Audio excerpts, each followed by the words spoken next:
আসসালামু আলাইকুম রহমতুল্লাহি ওবারাকাত।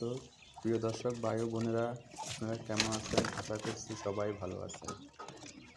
তো সকাল সকাল পাখির খাঁচার থেকে ডিম তুলতেছি, খুবই আনন্দ লাগে, ডিমগুলো তুলতে খুবই ভালো লাগে।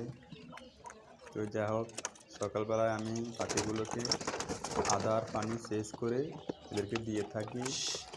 তো যা হোক, আমার পাখিগুলো প্রথম দিন একটি ডিম দিয়েছে আমাকে, তারপরের দিন দুইটি ডিম দিয়েছে, তারপরের দিন তিনটি দিয়েছে। তো যা হোক, আলহামদুলিল্লাহ আজকে 5টি ডিম দিয়েছে। যা হোক, মোটামুটি ডিমগুলো বড় বড় আছে, দেখতে পাচ্ছেন। যা হোক, তো এই পাখিগুলো এখন 40 পিস আছে। আলহামদুলিল্লাহ ডিমের ইয়েটা মানে আস্তে আস্তে বাড়তেছে। একটা দুটো তিনটা, আজকে 5টি দিয়েছে। আবার বিকেলবেলা হলে দেখা যায় 3টা দিয়ে 4টা দিয়ে এরকম করে দিতেছে। তো যা হোক, পাখিগুলো রানিং হতেছে ডিম। সবাই দোয়া করবেন পাখিগুলোর জন্য।